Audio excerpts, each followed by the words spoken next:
Hey, Sage of Stone here. I've got another game for you today. This time it's against Midsword. It was a pretty interesting game, especially the way that it ended in such like a fantastic way. If we scroll down here, we can see that I really suck at Take Two, but that's a skill that I'm gonna have to, develop over time, especially once I'm like done laddering, because I'm still very new at this game and the limited formats of any card game are always the hardest things to master.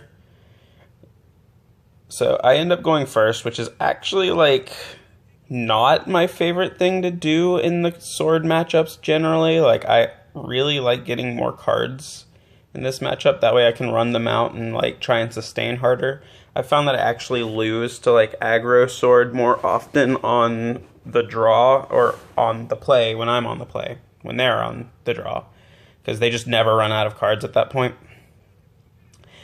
He plays Perseus, which is pretty good. I mean, they can't complain as long as they have any of their 1-drops.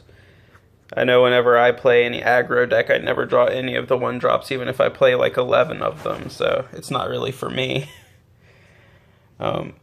He goes for the trade on my Baphomet, which I don't really understand. I immediately begin to suspect that this is not an aggro variant because he was not being, as aggressive as he could be.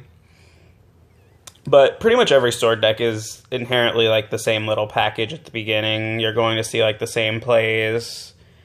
I decide not to take out the 1/1 with a Diabolic Drain because it just doesn't equate. Like, I don't want to kill a 1/1. He uses an Evo point on his Captain Amelia Silver Paladin thing, which was probably not the best play ever. It was a little bit of a waste of an Evo point. If anything, I would have evolved the Maid Leader just to get the extra 2 points in, but to each their own. He takes the turn to trade into Belphegor, which is a good trade, and play down his support cannon, which I'm not worried about too much because I have the Emeralda in my hand, so I'm pretty much just trying to get him to spend as much of his resources here as possible. He plays he plays his first round table assembly. Sorry, the second one does come later in the game. He goes for a trade here, and I guess it's because he's got his support cannon down that he's like feeling it's pertinent to trade more than it is to go face. I've just never really seen a sword player play like this before. I decided not to use my Evo point to kill either of his dudes because I wasn't really too worried about it. I generally don't have too many creatures out to clash with, so Mars isn't the most threatening card for me. But I do realize that I'm beginning to run a dangerous game, not finding any of my revelations. So I just decide to try and clear off as much of the board as I possibly can and stay as high in life total as I possibly can, which actually did pretty well for me. He roundtable assemblies into his other 2 Mars, which was really pretty awesome. He decides to evolve this Lux and trade, I believe. Yeah, he trades, I guess, to clear the way for something next turn. Man, triple Mars really does add up really quick.